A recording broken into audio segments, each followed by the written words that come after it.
অপরাধ শয়তানে করেছে, করার পরে গুনাহ করছে, করার পরে সে যুক্তি দিছে আমার পথটাই সঠিক পথ। জানেন কিনা, গুনাহ করার পরেও অপরাধ করছে, আল্লাহর হুকুম মানে নাই, যুক্তি দিছে তারটাই সঠিক। কিন্তু বিপরীতে আদম আলাইহিস সালাম আল্লাহ হুকুম দিলেন ওই বাগানের ফল খায়ও না, কিন্তু খাওয়ার পরেও আল্লাহর কথার বিপরীত যাওয়ার পরেও এই ব্যক্তিটা পরবর্তীতে সাথে সাথে আল্লাহর কাছে স্যালেন্ডার হয়েছে, ঠিক কিনা? হাজারবার তওবা ইস্তেগফার এর পথ অবলম্বন করছে। এই জন্য আল্লাহ তাআলার কাছে আদম আলাইহিস সালাম গুনাহ অপরাধ করার পরে, নবীদের গুনার অপরাধ বলা যাবে না, তারা নিষ্পাপ, তাদের কোনো গুনাহ নাই, তাদের কোনো অপরাধও নাই, তাদের যেটা আছে এটা শিক্ষা আমাদের জন্য। কিন্তু ইস্তেগফার আর তওবা আল্লাহর কাছে করছে, আদম আলাইহিস সালামকে আল্লাহ প্রিয় মাহবুব বানায় আনিছে, ঠিক কিনা? জোরে। এই জন্য বোঝা গেল অপরাধ হবে, অপরাধ হওয়ার পরে তওবা ইস্তেগফারের পথ যে বেছে না নিবে সে শয়তানের পথ বেছে নিল। কেউ যদি তওবা ইস্তেগফারের পথ বেছে নেয়, তওবা ইস্তেগফার আল্লাহর কাছে করে, ওই ব্যক্তিটা আল্লাহর মাহবুব হয়ে যায়। এই জন্য আমরা মুসলমান সবচেয়ে ইম্পর্টেন্ট যে একটা বিষয় হলো, আমল তো আমাদের থোড়া, আমল আমাদের কম, কিন্তু একটা বিষয় লক্ষণীয়, সেটা হলো গুনাহ যেন না হয়। কি না হয়? জোরে কোন গুনাহ। যারা বাহিরে আছেন খোদার তো আহ্বান জানাবো, কেউ বাহিরে থাকবেন না।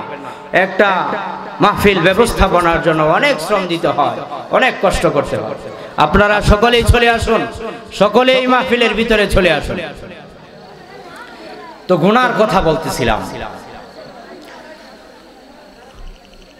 পাপী, হাদিস শরীফে আসছে, বুখারীতে হাদিস আছে,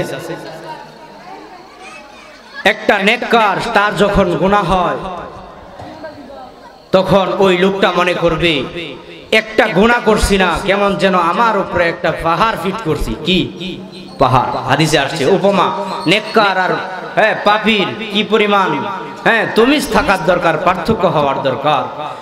মুমিন মুসলমান একটা গুনাহ করলে সে মনে করবে আমার উপর একটা পাহাড় আছে ঝুলন্ত অবস্থায়, না জানি এক গুনাহ করলাম, আমি আমার মাথার উপর পাহাড় আনছি, যে কোনো মুহূর্তে এই পাহাড় দোষে আমি নিস্তেনাবুদ হয়ে যাইতে চাই। এটা হলো মুমিনের চিন্তা এক গুনার ব্যাপারে। রাসূল বলেন পাপী যদি হাজারো গুনাহ করে, হাদিসে আসছে লোকটা মনে করে সামনে দা একটা মশা গেল, মাত্র কি গেল? মশা সারাদিন নাকের ডগা দিয়া কতই না আসে আর যায়, ঠিক কিনা? কিন্তু এটাকে বড় সাবজেক্ট মনে করে না। ঠিক তেমনি ভাবে অপরাধী গুনাহগার গুনাহ করে একটা মনে করে যে মাত্র একটা মাছি গেল। এই জন্য চিন্তার বিষয় যে একটা গুনাহ করলাম, এটা সামনে দা মাছি গেল না, সাধারণ বিষয় গেছে এমন না। রাসূল শিক্ষা দিয়েছি, এটাই মনে করো গুনাহ হইছে, অপরাধ করছো, অপরাধ হতেই পারে কেমন যেন তোমার উপর একটা পাহাড় জুইলা রইছে, যে কোনো মুহূর্তে একটা গুনার কারণে নিজের জীবন ধ্বংস হয়ে যাইতে। এই জন্য আমরা চিন্তা করবো তো ইনশাআল্লাহ বিষয়টা নিয়ে।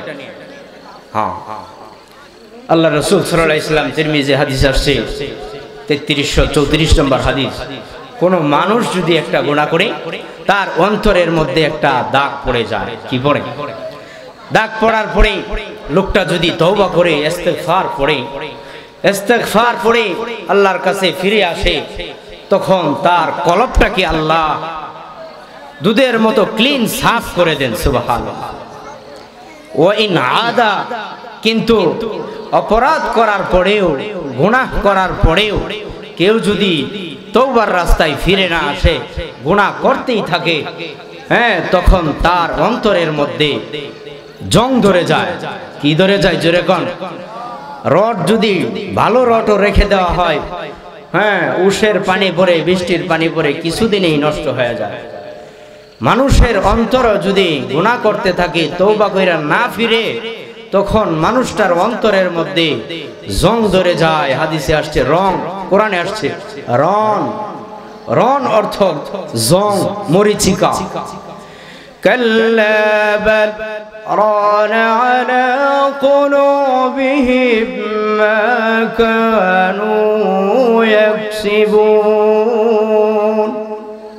كلا بل ران রন একটা শব্দ, আমরা বলি জং, কোরআনে আসছে রন। হ্যাঁ, মানুষ গুনাহ করলে কত ভয়ঙ্কর ভাষায় আল্লাহ বলছে কাল্লা বাল রন আলা কুলুবিহিম মা কানু ইয়াকসিবুন। গুনাহ করার সাথে সাথে ব্যক্তির অন্তরের মধ্যে একটা মরিচিকা ধরে যায়, আস্তে আস্তে মরিচিকা ধরতে ধরতে তার পুরাটা অন্তর একবারে গুনায় জর্জরিত হয়ে যায়। তখন মানুষটা, আল্লাহ তাআলা বলেন, এই মানুষটা তার গুনার কারণে, কর্মের কারণে অন্তর জং ধরাইছে। হ্যাঁ, কাল্লা ইন্নাহুম আর রাব্বিহিম ইয়াউমা ইযিন লামাহজুবুন। আল্লাহ বলেন, গুনাহ কইরা যে অন্তর কালো করছ, এমন গুনাহগার কালো জংওয়ালা অন্তরওয়ালা ব্যক্তি কাল হাসরের ময়দানে লামাহজুবুন, আল্লাহর দর্শন থেকে বঞ্চিত হবে। নাউজুবিল্লাহ। কি করবে জোরে কর? আল্লাহর দর্শন থেকে কি হবে? বঞ্চিত হবে। এমন কেউ আছে যে আমি পরকালে আল্লাহর জান্নাত আল্লাহকে দেখতাম চাই না? আছে কেউ? যত মগা মানুষই হোক, জান্নাতে মানুষ যাওয়ার পরে দুই ধরনের মানুষ হবে। কিছু মানুষ জান্নাত পাওয়ার পরে আল্লাহ তাআলা তো বলবেন, হাল ওয়াজাদতুম মা ওয়াদা রাব্বুকুম হাক্কা, তোমাদেরকে যে জান্নাত দিছি আমার ওয়াদা, সবকিছু পাইছো তো ঠিকঠাক মতন? কিছু মানুষ বলবে, হ্যাঁ আল্লাহ সব পাইছি, কিন্তু চৌখুশ কিছু জান্নাতি আলেম আছেন দুনিয়াতে, ওই সমস্ত লোক দাঁড়ায়া যাবে, আয় আল্লাহ এখনো কিছুই পাই নাই। আল্লাহ বলবো, কি পাও নাই? সব তো দিলাম। কোনা সব পাইলে হবে না, আল্লাহ তোমার দিদার এখনো পাই নাই। সুবহানাল্লাহ। বোঝা গেল আল্লাহ জান্নাতের মধ্যে সবচেয়ে বড় নিয়ামত আল্লাহর দর্শন। কার দর্শন জোরে বল? এত বড় নিয়ামতের দর্শন সকলেই যদি পেতে চান, কোরআনে যে আসছে রন, গুনাহ করে অন্তরে মরিচিকা লাগানো যাবে না। গুনাহ হবে, গুনার সাথে সাথে তওবা করতে হবে, ইস্তিগফার করতে হবে। কি ইস্তিগফার? আল্লাহ ইস্তিগফার আর তওবার পথ আমাদের গ্রহণ করার তৌফিক দান করুন।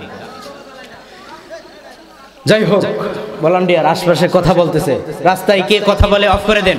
রাস্তায় কে কথা বলে একেবারে অফ করে দেন। একটু বসেন ইনশাআল্লাহ।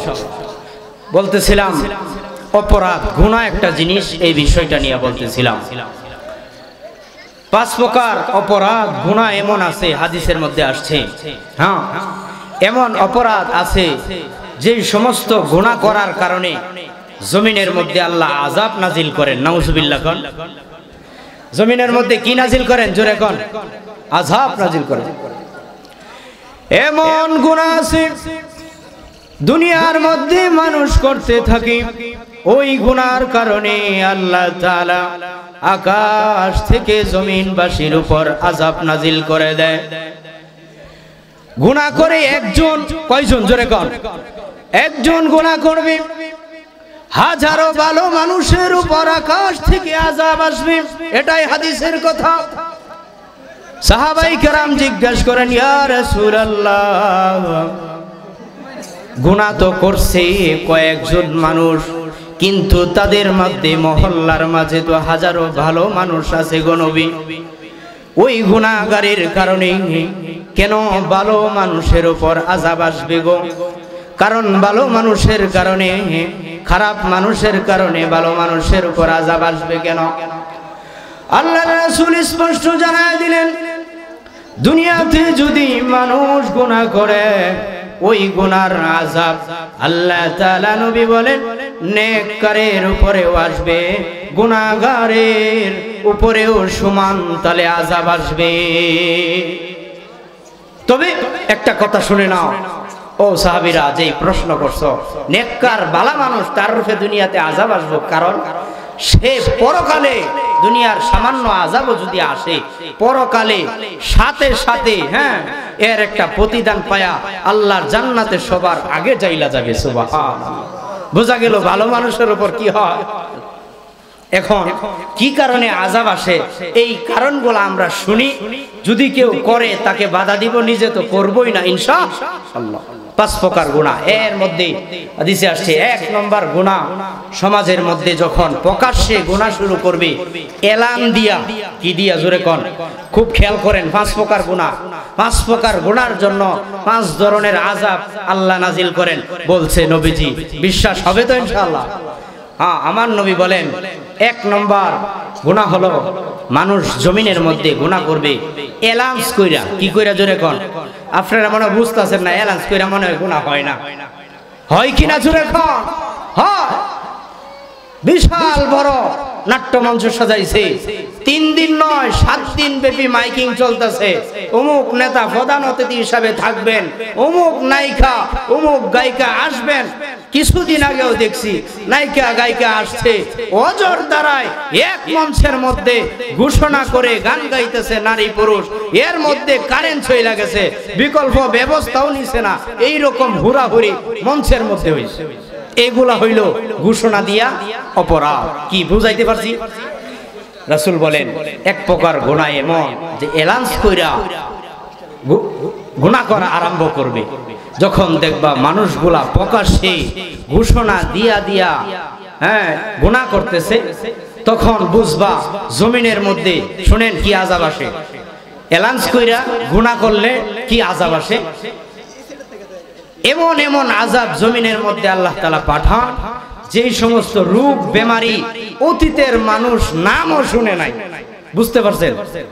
এমন আযাব আসবে জমিনের মধ্যে, সিডর, টর্নেডো, সাইক্লোন, কত কিছু যে আছে, করোনার নাম নিয়া বিভিন্ন ধরনের আযাব জমিনের মধ্যে আসবে।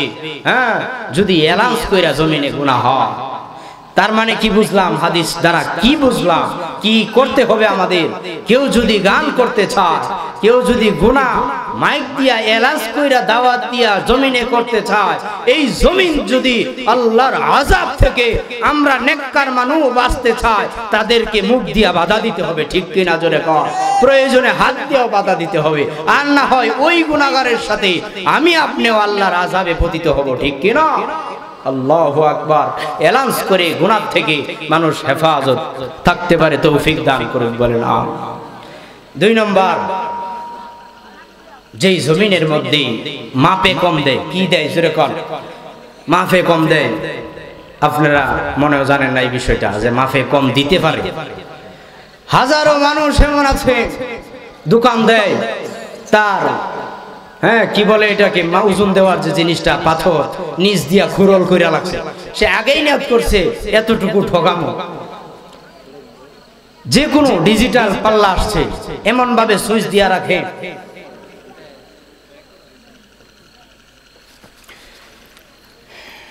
এমন ভাবে সুইচ দিয়া রাখে পাল্লার মধ্যে, যে এমনিতেই আধা কেজি 500 গ্রাম তো 50 গ্রাম ওটু কম যাইব, কিন্তু বোঝার কোনো কায়দা নাই। আছে না নাই? আল্লাহর রাসূল বলেন, যেই জমিনের মধ্যে মাপে কম দেওয়া আরম্ভ হইব, ওই জমিনের মধ্যে আল্লাহ তাআলা জালেম বাদশা চাপায়া দিব। কি বাদশা জোরে কোন?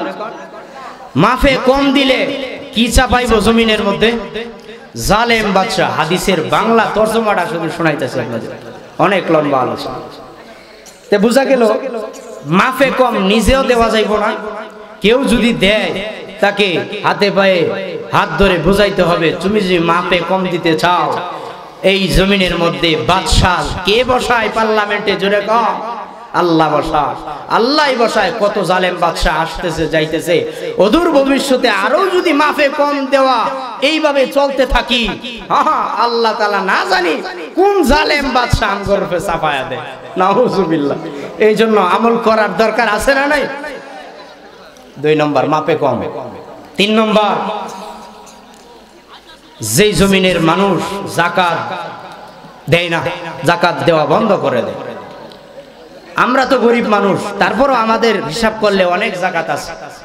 মা বোনের গয়নাগাটি আছে 60-65 হাজার, এইরকম অর্থ সম্পদ থাকলে 1 বছর এরপরে যাকাত দেওয়া লাগে, আমরা তো জানি না। এই জন্য যার যতটুকু সম্পদ আছে, না থাকুক আইসা জিগাইবেন, হুজুর আমার কি যাকাত আইছে নাকি? আসলে দিবেন। এটা মালের একটা ময়লা। কি জোরে কোন? মালের ময়লা। এই মিয়া বাজার থেকে হালাল টাকা দা মুরগি কিনি কিনা, মুরগি কেনার পরে পুরা আস্তা মুরগি কি খাওয়া যায় নাকি ময়লা ফালাইতে হয়? কথা হন্দি জুত লাগতেছে না। মুরগি কেনার পরে ময়লা ফালাইতে হয় কিনা? বাজার আপনার হালাল টাকা পকেটে আছে, বাসায় আছে, কিন্তু এইটারও একটা ময়লা আছে, এটা ফালাইতে হয়, আর নাইতে দেহের মধ্যে ক্যান্সার শুরু হয়ে যায়। এই জন্য যাকাত যেই জমিনের মানুষ দেওয়া বন্ধ করে দিবে, এই জমিনের মধ্যে আল্লাহ তাআলা বৃষ্টি বন্ধ করে দিবে। কি দিবেন? বৃষ্টি বন্ধ করে দিবে। এই জন্য যারা যাকাত আসে তাদের যাকাত দিব তো ইনশাআল্লাহ। 4 নম্বর, এই কথা বলতেছো কেন ভাইয়া? কথা বলো না, এন কথা বললে চলবে। 4 নম্বর অপরাধ, 4 নম্বর অপরাধ ওয়াদা খেলাফি। 4 নম্বর অপরাধের নাম কি? জোরে কোন? ওয়াদা খেলাফ। এটা তো আমগর মধ্যে এখন একবারে কচুপাতার পানির মতো। ওয়াদা দিলে যে এটা টাইম মতো রক্ষা করতে হবে, এই কমন সেন্স খুব কম মানুষের আছে। এটা কোরআন হাদিসের ভাষায় ওয়াদা খেলাফি করা মুনাফিকি লক্ষণ। এই জন্য ওয়াদা খেলাফি যেই জমিনের মধ্যে আরম্ভ হয়ে যায়, ওই জমিনের মধ্যে ভিন্ন দেশের রাজা বাদশাহ আমাদের উপর চাপায়া দিবে। ভিন্ন দেশি শত্রু আল্লাহ তাআলা দেশের উপর চাপায়া দিবে। শুধু চাপাই খেলতে হবে না, ভিন্ন দেশের শত্রু আইসা আমাদের সম্পদ ছিনায় নিবে ওয়াদা খেলাফ করলে, রাসূল হাদিসে বলেন। 5 নম্বর হলো সমাজের মধ্যে সঠিক বিচার না থাকা। কি না থাকা? জোরে কোন? সঠিক বিচার না থাকা। যেই সমাজের মধ্যে সঠিক বিচার থাকবে না, হ্যাঁ, এই সমাজ খুব করুণ অবস্থায় চলে যাবে। আমরা বিচার এই সমাজের মধ্যে হাদিস শরীফে আসছে, আপনারা খেয়াল করে শুনেন। বিচার কি একটা জিনিস। আপনি ছোট বিচার হোক, বিচারক আপনি বিচার রায় দিতেছেন, সঠিকটার পক্ষেই দিতে হবে। কেন দিবেন? কোন আশায় দিবেন? রাসূল হাদিসের মধ্যে বলেন, কাল হাসরের ময়দানে 7 প্রকার মানুষকে আল্লাহ তাআলা কোথাও ছায়া থাকবে না, একটা জায়গায় শুধু ছায়া থাকবে, সেটা হলো আরশের ছায়া। কিসের ছায়া? জোরে কোন? ওই আরশের ছায়া, বড় দামি ছায়া। ওই ছায়া পাওয়ার জন্য হাজার মানুষ আর্তনাদ করতে থাকবে। রাসূল বলেন 7 নম্বরের মধ্যে প্রথম নম্বর, আরশে আজিমের নিচে যে ছায়া পাবে সেই ব্যক্তিটা হলো ইমামুন আদেল, সঠিক সমাজের ন্যায় বিচারক। কি বুঝলাম? 7 প্রকারের এক প্রকার, তাও কি প্রথম নাম্বার, আরশের নিচে ছায়া পাবে। কোন কোয়ালিটির লোকটা? জোরে কোন? ইনসাফ কইরা বিচার করছে সমাজে। ও মিয়া, আমার মেম্বার, আমার চেয়ারম্যান, আমার সমাজের জনপ্রতিনিধি আজকে কোন অবস্থায় আছে? তারা কি আরশের ছায়ার কথা একটুও খেয়াল নাই? শোনার দরকার এই সমস্ত বয়ান। আরশের ছায়া পাইতে হইলে সঠিক বিচার করতে হবে, তাহলে ছায়া পাওয়া যাবে। ঠিক কিনা? জোরে কোন? আল্লাহ তাআলা আমাদের সকলকে সঠিক বিচার করার তৌফিক দান করুক, বলেন আমিন। এমন শুরু হয়েছে সমাজে বিচার লইয়া, এই ব্যাপারে যদি আলোচনা করি 1 ঘন্টা লাগবে। সঠিক বিচার করতে হবে। এক বাদশা এরকম আছেন, বাদশার কাছে কোনো বিচার আসলে রায় দিত উড়াধুরা। কি ধরা? জোরে কর। উড়াধুরা বিচার করত। এই সমাজ এমন অবস্থা হয়েছে, আপনার তো বেশি বিচারের সম্মুখীন হন না। যেই লোক অপরাধ করে, এই লোকই টিম তৈরি করে যে অমুক লোকটাকে কে হত্যা করলো, অমুক লোকের মালটা কে খাইলো, টিম তৈরি করে যে তাকে শাস্তি করব। মূলত যে বিচার চায় সেই বিচারের আসামি, নিজে দুষ করে অন্যের গাড়ে চাপায়া দেয়। এই সমস্ত কার্যকলাপ আমার দেশে, আমার সমাজে চলতেছে। ঠিক কিনা? ভালো মানুষের সঠিক বিচার ভালো মানুষ পাইতেছে না। আছে না নাই? জুড়ে কম। কি বলতেছিলাম? বাদশা রায় দেয় কি? উড়াধুরা। হঠাৎ করে 3 চোর আসছে বিচার নিয়া। সমাজের মানুষ ধরছে যে বাদশা আমাদের বাড়িঘর থেকে সেই 3 চোর চুরি করছে, এখন আপনি রায় দেন। কি দেন? রায়। এখন বাদশা তাদেরকে ডাইকে আড়ালে বলতেছে, শোনো, বিচার তো হবে আগামীকাল, তবে তোমরা যে যেমন খাওয়াইবা ওই খাওন অনুপাতে আগামীকালকের বিচার হবে। কি অনুপাতে? জোরে কর। যে যেই ধরনের খাওন খাওয়াইবা ওই খাওন অনুপাতে আগামীকালকের বিচার। এখন 3 সূরায় বুদ্ধি করছে কি আনা যায়। সিদ্ধান্ত নিল সিজনাল ভালো ভালো কি ফল আছে ওই ফলগুলা আমরা বাদশাকে নিয়ে খাওয়াবো।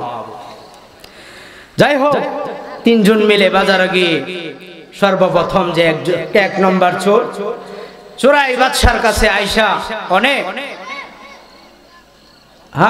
সর্বপ্রথম আইসা সিজনাল ফল ছিল, হ্যাঁ ফজলি আম, সুন্দর আম আইনা দিছে বাদশাকে খাওয়ার জন্য। কি দিছে? ফজলি আম সুন্দর করে দিছে প্যাকেট করে।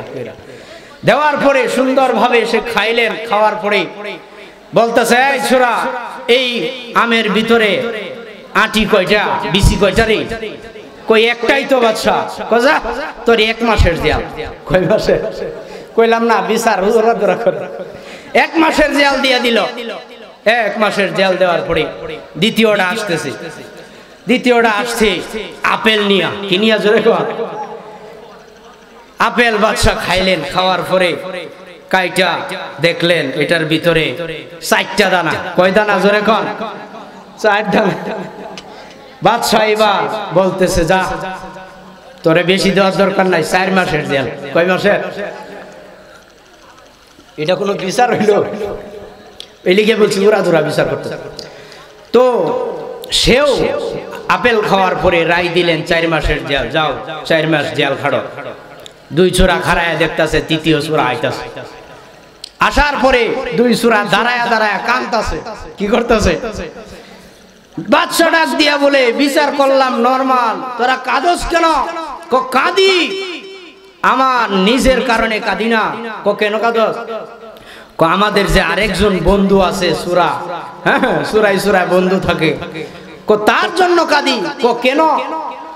আমি আসার সময় আম আনছি, সে আসার সময় আপেল আনছে। আমরা তো আম আর আপেল আইনা 1 মাস আর 4 মাস জেল খাটলাম। আমার বন্ধু যে আসতেছে তার মাথার দেখছি একটা তরমুজ। কি জোরে কর? তরমুজ দেখছি।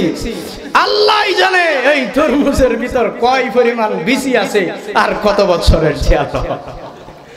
এই জন্য বিচার উড়াদোড়া করা যাবে সমাজে। সঠিক বিচার যদি পেতে হয়, আল্লাহ পাকের আরশের নিচে যদি ছায়া পাওয়ার প্রয়োজন কেউ মনে করে, সঠিক বিচার করতে হবে। কি করতে হবে? জোরে কর। সঠিক বিচার যদি করি এই জমিনের মধ্যে আল্লাহর রহমত চলে আসবে। কি আসবে? জোরে কর। আমার বাবাজি, সঠিক বিচার না করলে গুনাহ হবে, যাকাত না দিলে গুনাহ হবে, ওয়াদা রক্ষা না করলে গুনাহ হবে। আমার বাবাজি, যত প্রকার গুনাহ আছে আমরা কোনো প্রকার গুনাহ করব না ইনশাআল্লাহ। বলি ইনশাআল্লাহ আমরা কোনো প্রকার গুনাহ করব না। কারণ আজকের দিন আমাদের শেষ দিন না। আমার সামনের এমন একটা দিন আছে যেই দিনে আজরাইলের সাথে সাক্ষাৎ হবে। ঠিক কিনা? জোরে কর। 1000 প্রকার গুনাহ নিয়ে যদি কেউ মালাকুল মউতের সাথে সাক্ষাৎ করে, তার পরকাল বড় ভয়ঙ্কর হবে। ঠিক কিনা? জোরে কর। এই জন্য গুনাহ করার পূর্বে মরণের খেয়াল করা, মালাকুল মউতের কথা খেয়াল করা। যখনই গুনাহ করব আজরাইলের কথা স্মরণ করা যাবে। আমার বাবাজি, এই জন্য সামনে আমার মৃত্যু আছে, আছে না নাই? জোরে কর। শক্তি দেখলে, চলন দেখলে, কথা দেখলে মনে হয় সামনে আজরাইল আমার আর আসবে না। ঠিক কিনা? হাঁটতেছে এমন ভাবে মনে হয় মালাকুল মউতের লিস্টের থেকে নাম বাদ গেছে। কিন্তু বাবাজি সামনে সাক্ষাৎ হবে কিনা? জোরে কর। কিন্তু মালাকুল মউতের সাক্ষাৎ বড় ভয়ঙ্কর। কেমন ভয়ঙ্কর? হযরত ঈসা আলাইহিস সালাম ছিলেন, সকলেই জানেন ঘটনা। তারপরেও বলি, ঈসা আলাইহিস সালাম তার জাতির নবী ছিলেন। হঠাৎ করে একদিন ঈসার উম্মত ডাক দিয়া বলে, ও ঈসা, তুমি তো আমাদের নবী, তোমার কাছে আমাদের আবেদন হলো, অনেক সময় তো অনেক কারামত মুজিজা দেখাও, নতুন কবর লাশ জিন্দা করে দেখাও, কিন্তু আমাদের একটা ইচ্ছা হলো আমরা পুরাতন একটা কবর থেকে, হ্যাঁ, 1000 বছরের একটা পুরাতন কবর থেকে একটা লাশ জীবিত কইরা দেখাও, এটা আমাদের মনের ইচ্ছা, তামান্না। আল্লাহর হুকুম যদি হয় পারবে কিনা? নবী জুড়ে আল্লাহর হুকুমে জীবিত করতে পারতেন মৃত মানুষ। তো উম্মত হরেক রকমের উম্মত আছে। হযরত মুসা আলাইহিস সালামের উম্মত আরবে তুমি ছিল, তো তার উম্মতেরা বলতেছে আমাদের পাহাড়ের উপরে একটা টিলা, 1000 বছর আগের একটা গুরুস্থান, এখানে সকলেই আশপাশের কবরের খবর জানি, মুর্দার খবর কে শাহিত আছে জানি, কিন্তু একটা কবর এমন আছে 1000 বছর ধরে শাহিত, আমরা জানি না কে আছে এখানে, আমরা এই কবরের লাশটাতে জীবিত দেখতে চাই। আল্লাহর পয়গম্বর ঈসা তাদেরকে সাথে নিয়ে ওই উঁচু পাহাড়ের টিলায় গেলেন।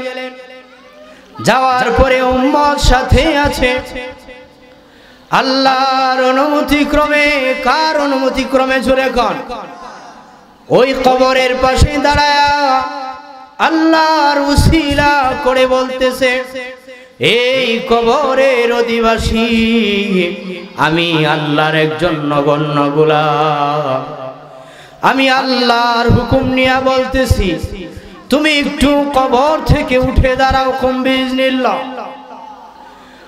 আল্লাহর পয়গম্বর ঈসা কথা বলার সাথে সাথে ওই কবর থেকে সুন্দর দেহওয়ালা লম্বা চূড়া একটা মানুষ দাঁড়ায় গেছে। আল্লাহু আকবার।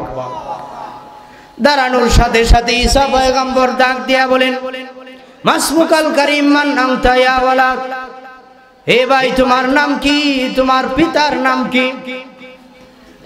ওই লোকটা ডাক দিয়া বলে, আমার নাম সাম, আমার পিতা হলেন হযরত নূহ আলাইহিস সালাম। হযরত ঈসা আলাইহিস সালাম ডাক দিয়া বলে, ভাই তোমার যুগে তো মানুষ 1500 বৎসর 1700 বৎসর মানুষ হায়াত পাইতো, আরো বেশি পাইতো, কিন্তু মানুষের তো মাথার চুল পাকতো না। কিন্তু ভাই ঈসা তোমার মাথার চুলগুলা কেন পাকা দেখতেছি? সাম ডাক দিয়া বলে, ভাই আজকের এই সময় পর্যন্ত আমার মাথার চুল কালো ছিল, কিন্তু ভাই আপনি যখন আমাকে ডাক দিলেন, ডাক দেওয়ার সাথে সাথে আমার মনের ভিতরে ভয় ঢুকে গেল, না জানি আল্লাহ তাআলা আমাকে ডাক দিয়া ফেললেন, হাসরের ময়দান না জানি কায়েম হয়ে গেছে। এই কায়েম হয়ে যাওয়ার কারণে হাসরের ময়দানের ভয়ে এই মাত্র সবে মাত্র আমার মাথার চুলখানা পাইকা গেছে। আল্লাহ, হাসরের ময়দানের ভয় কেন ভয় হবে না? আমি আপনি তো বুঝি না দেখা ভয় হয় না, ঠিক কিনা খান? আমার বাবাজি, কোরআনের মধ্যে আসছে সূরা নাবা, ইয়াউমা ইয়ানজুরুল মারউ মা কদ্দামাত ইয়াদাহু ওয়া ইয়াকুলুল কাফিরু ইয়া লাইতানি কুনতু তুরাবা। ওই দিন কাল হাসরের ময়দানে কাফের সে তামান্না করতে থাকবে, আশা করে করে বলতে থাকবে, আল্লাহ এই হাসরের ময়দানে আমি কাফের, আমাকে যদি তুমি মাটি বানায়া দাও রে আল্লাহ, ও আল্লাহ এই মুহূর্তে হাসরের ময়দানে আমাকে মাটি বানায়া দাও। আমি যদি মাটি হইতাম, এই মুহূর্তে হাসরের ময়দানের ভয়ঙ্কর চিন্তা আমার মাথায় আসতো না। এত চিন্তা টেনশনের কারণে ওই কাফের বলতে থাকবে, আল্লাহ আমাকে তুমি আজকে মাটি বানায়া দাও, মাটি বানায়া দাও। বোঝা গেল হাসরের ময়দানে চিন্তিত থাকবে কিনা, জোরে কও। অনেক চিন্তা হবে। হঠাৎ করে হযরত ঈসা আলাইহিস সালাম ডাক দিয়ে বলেন, ভাই তুমি কি জমিনের মধ্যে আরো থাকতে চাও কিনা? যদি থাকতে চাও আমি আল্লাহর কাছে দোয়া করব, তুমি জমিনের মধ্যে থাকতে পারবা, কোনো সমস্যা হবে না। সাম ডাক দিয়া বলে, ভাই ঈসা, আগে তুমি বলো, এই জমিনের মধ্যে যদি আমি হায়াত পাই, আবার যদি দুনিয়াতে আমি থাকি, আগে বলো আমার কি আবার আমার সামনে মালাকুল মাউতের সাক্ষাৎ ঘটবে কিনা, আমার কি আবার মরণ হবে কিনা। আল্লাহু আকবার। কত কঠিন চিন্তা সাম করতেছে। আমি একবার আল্লাহ তাআলা আমাকে মৃত্যু দিয়েছিলেন, যদি বলো দুনিয়াতে থাকলে মালাকুল মাউতের সাথে সাক্ষাৎ হবে, তাহলে আমি দুনিয়াতে থাকতে চাই না। আমার জন্য দোয়া করো যাতে করে আমি দুনিয়া থেকে বিদায় নিয়ে আগের জায়গায় চলে যাই, কারণ আমি ৭,৫০০০ বছর আগে আমার সাথে মালাকুল মাউতের সাক্ষাৎ হয়েছিল। ওই ৭,৫০০০ বছর পূর্বে মালাকুল মাউত আমার জান কবজ করার জন্য আমার বুকের উপর যে হাত চাপা দিয়া রাখছিল, অদ্যাবধি পর্যন্ত ওই কষ্টের যন্ত্রণা সামান্য সময়ের জন্য বলতে পারি না। বুঝা গেল মৃত্যুর কষ্ট আছে না নাই? জোরে কন। এইরকম মৃত্যুর কষ্ট হওয়ার পরেও অপরাধ গুনাহ করা যাবে? এই মাহফিল থেকে এগুলাই শিক্ষা, যে শিখলাম মৃত্যুর সময় কষ্ট হয়, যদি বেশি কষ্ট হয় যদি মানুষটা অপরাধী হয়, গুনাহগার হয়। এই জন্য এই মাহফিল থেকে শিখলাম, আমরা জানলাম যে আল্লাহর সাথে সাক্ষাতের আগে আমাদের আজরাইলের সাথে সাক্ষাৎ হবে। আর বয়ান থেকে শুনছি আজরাইলের সাক্ষাৎটা বড় ভয়ঙ্কর, বড় কঠিন, ভয়ঙ্কর। হ্যাঁ, এই জন্য ওই ভয়ঙ্কর থাবার থেকে নিজেকে আত্মরক্ষা করার জন্য আগের থেকে প্রস্তুতিমূলক চলতে হবে কিনা জোরে কর। আল্লাহ আমার এলাকাবাসী, আল্লাহ বাপ চাচা অনেকেই আছেন, দাদা অনেকেই আত্মীয় স্বজন এখানে আছেন, সকলকে সামনের জগৎ দুনিয়ার জগৎ সুখময় করে দাও। সকলে বলেন আমিন। আমরা যেইভাবে এক এলাকায় বাস করি, পরকালেও আল্লাহর জান্নাতে এক এলাকায় বাস করার ইচ্ছা আছে তো ইনশাআল্লাহ? পরকালেও এইভাবেই আল্লাহ কবুল করুক, বলেন আমিন। বলতেছিলাম মৃত্যুর কথা, গুনাহ করলে মৃত্যুর সময় কঠিন আযাব হবে। মৃত্যুর সময় কেমন আযাব হয়, এর চেয়েও কঠিন আযাব কবরে গেলে। কই গেলে জোরে কর? কবরে। কবরে গেলে তার চেয়েও বেশি আযাব হবে। প্রতিদিন মানুষদেরকে দৈনন্দিন 5 বার করে কবর ডাকতে থাকে, আনা বাইতুদ্দুর, আমি পোকামাকড়ের ঘর। কের ঘর জোরে কর? পোকামাকড়। আমার বাবাজি, বুঝতে হবে, অন্তরকে বুঝাইতে হবে, দুনিয়াতে যদি আমরা শয়ন করি, সামান্য মশা যদি কানের গোড়ায় আইসা বন বন করে, কয়েল ছাড়া ঘুমাইতে পারি না, ঠিক কিনা জোরে কর? মশারি টানানো ছাড়া ঘুমানো যায় না। এ যুবক মুরব্বী বাবা, তুমি কবরের মধ্যে কেমনে ঘুমাইবা? বালিশ ছাড়া ঘুমাইতে পারো না, কবরে তো বালিশ নাই, আছে নাকি জোরে কর? কবরের মধ্যে কোনো বালিশ নাই, কাপড় নাই, কোনো কিছুর ব্যবস্থা নাই। আর ওই ভয়ঙ্কর কবর দৈনন্দিন ডেকে ডেকে বলে, আনা বাইতুদ্দুর, আমি হলাম পোকামাকড় সাপ বিচ্ছুর ঘর। এই কবরের মধ্যে তোমরা সাবধানে আসিও, সাবধানে আসিও রে বাবা। কারণ অপরাধী যখন মারা যায়, অপরাধী মারা যাওয়ার পর বাবারে অন্তরের দিলখানা দিয়া শুনো রে বাবা, অপরাধী গুনাহগার জমিনের মধ্যে মারা যাওয়ার পর তার আহলে আওলাদ, পরিবার পরিজন তাকে সুন্দর করে গোসল দেয়, আদর করে তাকে কাফন দেয়, সুন্দর করে জানাজা দেয়। দেওয়ার পরে অপরাধী চিনার তো আর কায়দা নাই, কিন্তু ওই লাশটা, অপরাধীর লাশটা যখন খাটিয়ার মধ্যে কইরা নিজের আত্মীয় স্বজন কাদের মধ্যে নেয়, এ বাবারে ওই লাশ খাটের মধ্যে শুয়া ওই কবরের দৃশ্য চোখে পড়ে যায়। আমার নবী বলেন ওই লাশটা তখন কবরের কান্না দেখে আর বলে, এ আমার আওলাদ, এই আমার পরিবারের লোকেরা রে, আমাকে কোথায় নিয়ে যাইতেছ? ওই পথটা বড় ভালো না, ওই দিকে আমাকে নিও না, আমার জন্য বড় ভয়ঙ্কর আযাব সামনে, আমাকে আর নিও না। রাসূল বলেন সব জিনিস আওয়াজটা শুনতে পায়, কিন্তু মানুষগুলা ওই মৃত ব্যক্তির আওয়াজ শুনতে পায় না। মৃত ব্যক্তির এই ভয়ঙ্কর চিৎকার যদি কোনো আহলে আওলাদ, কোনো পরিবার শুনতে পারত, ওই চিৎকারের আওয়াজ শুনে ওই খাটিয়া রেখে পরিবার তাৎক্ষণিক পালায়া যাইত, ওই লাশটাকে কবরের মধ্যে নিয়ে যাইত না। এ বাবাজি এমন ভাবে মুর্দা লাশের মধ্যে থাকা অবস্থায় কবর দেখে ভয় করে চিৎকার করে। এ বাবাজি আমারও তো ওই অবস্থা হবে কিনা জোরে কর। কিছুদিন আগেও তো আমাদের এলাকা থেকে যুবক ভাইয়েরা চলে যায়। ওই যুবক ভাই না জানি কি পরিমাণ আমল করছে না গুনাহ করছে।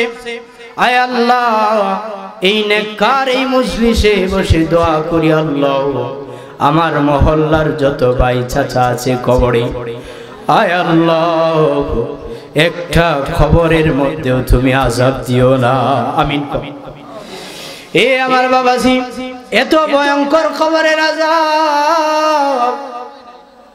আল্লাহর রাসূল বলেন ওই কবরের মধ্যে পাপীকে যখন রেখে আসবে, আমা ওয়াল আসম, ওই কবরের যে একজন নিযুক্ত ফেরেশতা থাকবে, তার কান থাকবে বদির, কিদির জোরে কান, সে কানে শুনবে না।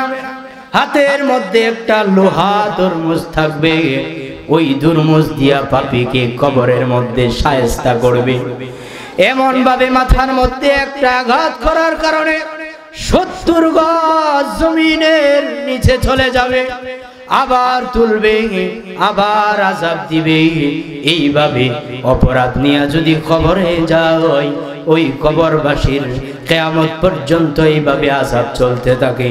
এই জন্য বাবাজি কবরের চিন্তা করতে হবে কিনা জোরে কোন, মরণের চিন্তা করতে হবে, মালাকুল মউতের চিন্তা করতে হবে। আমার বাবাজি দুনিয়ার মধ্যে বাড়ি সাজাইলেন, গাড়ি সাজাইলেন, ঘর পর্যন্ত টাইস করলেন, এমন কি বাথরুম পর্যন্ত টাইস আছে না নাই, করেন, সমস্যা নাই, দুনিয়াতে সব করলেন, কিন্তু কবরটা সাজাইলেন না। জমিনের মধ্যে কবর থাইকা কেমনে সাজায় হুজুর, কবর আবার কেমনে সাজায়, কবর আবার কেমনে টাইস করে, কবর আবার কেমনে মার্বেল পাথর করে। আমার বাবাজি আল্লাহর রাসূল হাদিসের মধ্যে বলে দিয়েছেন, কোরআন বলে দুনিয়া থাইকা কবর তুমি সাজাও, কেমনে সাজাইবা? আল্লাহর হুকুম মানো, আল্লাহর হুকুম 5 ওয়াক্তের নামাজ মানো, আল্লাহকে বেশি বেশি সেজদা দাও। আল্লাহকে যদি দুনিয়ার থাকতে কপাল লাগায়া সেজদা দিতে পারো, ওই কবরটা তোমার জান্নাতের টুকরা হয়ে যাবে। দুনিয়াতে সব করলাম, আমি আপনি সব করলাম, কিন্তু নামাজ আদায় করলাম না। কি করলাম না জোরে কোন? হ্যাঁ, সুর না, আপনাদের মন থেকে কিছু কথা বলি। সব টাইস করলাম, গাড়ি কিনলাম, অনেক কিছু করলাম, সন্তান বিদেশ দিলাম, কিন্তু বিপরীতে নামাজটা পড়লাম না।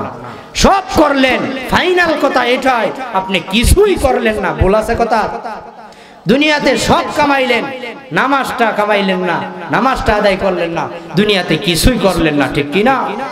হ্যাঁ, একটা উদাহরণ আপনাদেরকে দেই।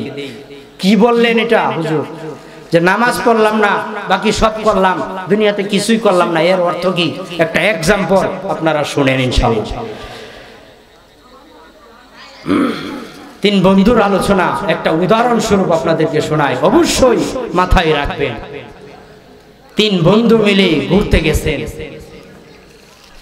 এক্সাম্পল দিতে হয়, তাহলে কোরআন হাদিস বোঝা সহজ হয়।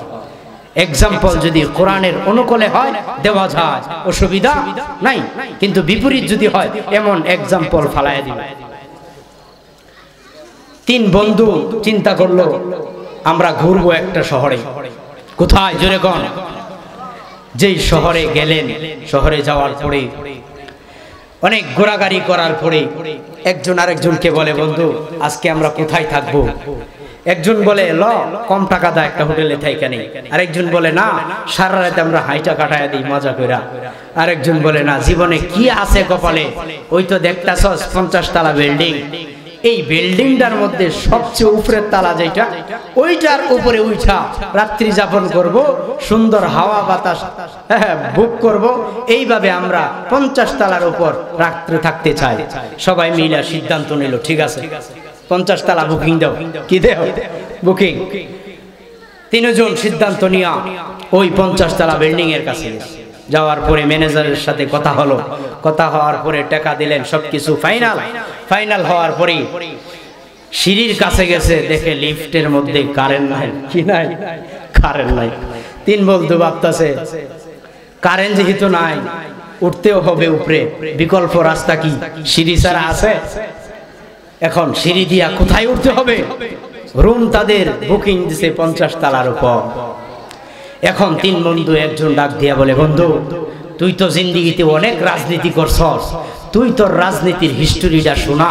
10 তলা 15 তলা উঠতে থাকি, তুই যে আছস দ্বিতীয় বন্ধু, তুই তো বড় সাংসারিক বিষয় অভিজ্ঞ, সংসারের বিষয়টা একটু আলোচনা কর, তাহলে আরো 20 তলা উঠলে 40 তলা উঠে যাব। পরে যদি তালা বাকি থাকে আমি আমার গল্প শোনাবো। এইভাবে প্রথম রাজনীতিক বন্ধু গল্প শুরু করছে। উঠি, কারেন্ট তো নাই, হাইটা উঠতে হবে সিঁড়ি দিয়া। হাঁটতেছে প্রথম বন্ধু তার রাজনীতির জীবন লাইফ থেকে সুন্দর আলোচনা শোনাইতেছে। শোনাইতে সুন্দর আলোচনা তো 20 তলা উঠা পড়ছে। কয় তলা? 20 তলা উঠার পর দ্বিতীয় বন্ধু তো সাংসারিক বিষয়ে পারিবারিক গল্প। কি গল্প? পারিবারিক গল্প তো আবার একটু লম্বা হয়। দ্বিতীয় বন্ধু আলোচনা করতেছে পারিবারিক গল্প নিয়ে। করতে 50 তলায় উঠে গেছে। কোথায়? 50 তলায় উঠছে। এবার আছে কয় বন্ধু? জোরে কোন? একজন আছে। দুইজন, প্রথম জন রাজনৈতিক গল্প করে 20 তলা উঠলেন। দ্বিতীয় বন্ধু পারিবারিক হিস্টোরি নিয়ে বলতে উঠা গেলেন 30 তলা, উঠলেন 50। উঠার পরে ডাক দিয়া বলে দুইজনে, বন্ধু তুমি তো বাকি আছো, তোমার কিছু গল্প শোনাইবা না? কহ, তোদের মতো তো আমার রাজনীতিবিদ না, তোদের মতো তো আমার এত পারিবারিক হিস্টোরি নাই, তবে আমার একটা অনেক কষ্টের হিস্টোরি আছে, মনের কষ্টের একটা গল্প আছে। এই গল্প বলতে গেলে 10 তলা উঠতে হবে এরকম না, 30 তলা উঠলে শেষ হবে এরকম না, কিন্তু কষ্টটা, হিস্টোরিটা বড় চমৎকার, হিস্টোরিটা বড় কষ্টের। কিসের? জোরে কর। দুই বন্ধু আগ্রহ হইলেন, বন্ধু আমরা তো শোনাইলাম কথা, তুই এবার তোর দুঃখের গল্পটা একটু বল না শুনি। তৃতীয় বন্ধু ডাক দিয়া বলে, এ আমার বন্ধু, তুমি তো তোমার পরিবারের গল্প বলে 30 তলা পর্যন্ত উঠলা। হে বন্ধু, তুমি তোমার রাজনীতির গল্প করতে আরো 20 তলা উঠলা।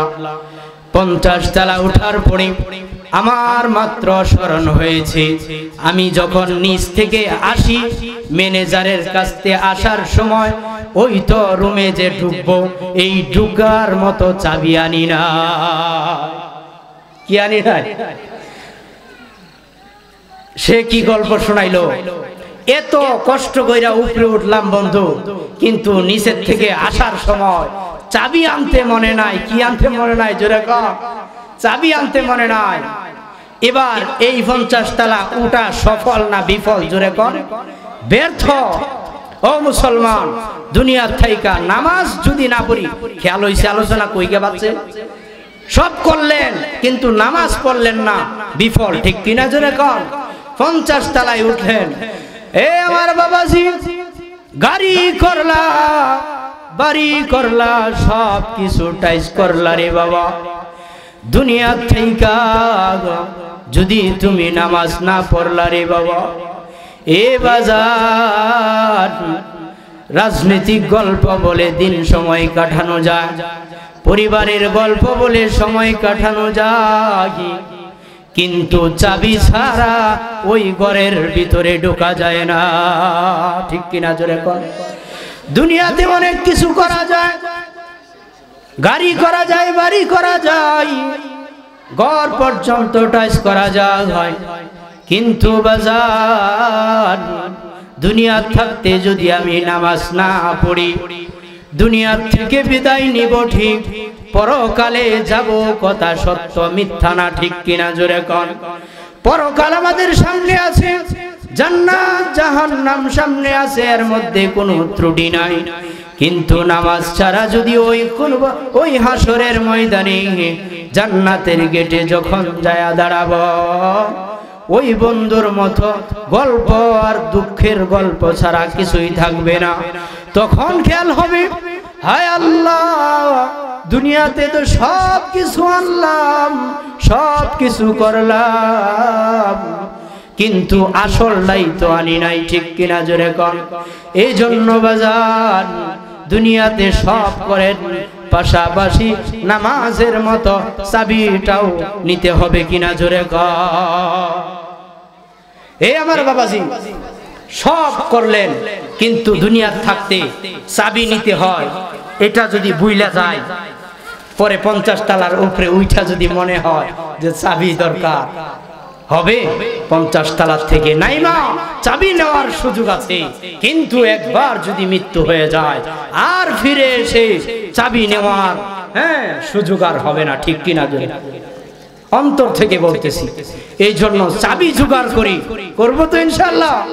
আয় আল্লাহ, আমরা যারা আছি দুনিয়াতে নামাজ পড়ে জান্নাতের চাবি তো আমরা শুনছি নামাজ। ঠিক কিনা জোরে কোন?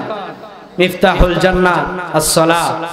এই জন্য নামাজ আদায় করে আমরা পরকালে চাবি যেন দুনিয়া থেকে নিয়ে যাইতে পারি, তৌফিক আল্লাহ দান করুক, বলেন আমিন। সব সময় পরকালের বিষয় যে নামাজ, এটা আমাদের 1 সেকেন্ডের জন্য বললে হবে না। নামাজ পড়তে হবে, পড়বো তো ইনশাআল্লাহ। ওয়াদা করাইবো এরকম না, আজকে ওয়াদা করলাম, হাত তোলাইলাম, কিন্তু পরে কালকে থেকে পড়লাম না, নামাজ না পড়ারও গুনাহ হবে। তবে নিয়ত করেন, হাত তুলেন যে নিয়ত করলাম ইনশাআল্লাহ। ওয়াদা না, নিয়ত। কি নিয়ত? আল্লাহ জান্নাত থেকে যেন চাবিটা লইয়া জান্নাতের, দুনিয়ার থেকে যেন চাবিটা লইয়া জান্নাতের সামনে যাইতে পারি। আমিন কোন? ইনশাআল্লাহ। আল্লাহ কবুল করুক, বলেন আমিন।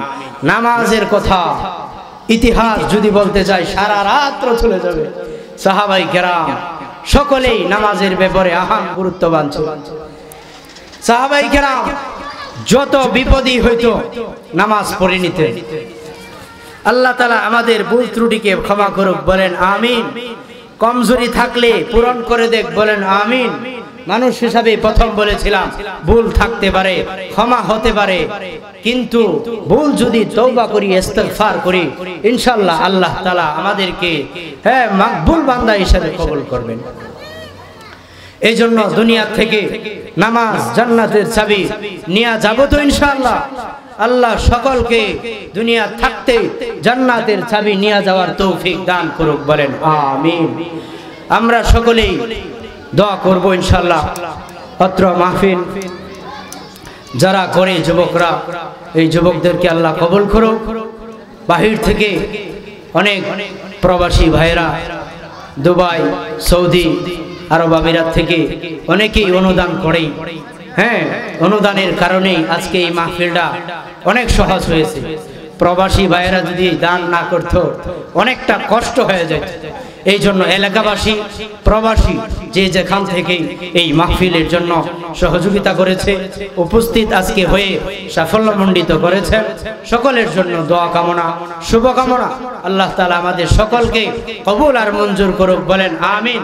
যেই আলোচনা এতক্ষণ করলাম যে দুনিয়াতে আমরা গুনাহ মুক্ত জীবন গড়ব ইনশাআল্লাহ, আল্লাহ তাআলা এই গুনাহ মুক্ত জীবন গড়ার তৌফিক দান করুক। আর পরকালে যে জান্নাতে ঢুকতে চাবির প্রয়োজন হয় নামাজ, এই নামাজটা দুনিয়া থেকে আদায় করে হুকুম মোতাবেক চলার তৌফিক আল্লাহ দান করুক, সকলকে কবুল করুক। আবারও আল্লাহর কাছে দোয়া করি এই মাহফিলের উসিলায় অত্র এলাকার মুর্দেগান যারা আছে সকলের কবরকে আল্লাহ জান্নাতের টুকরা বানায় দেখ, বলেন আমিন।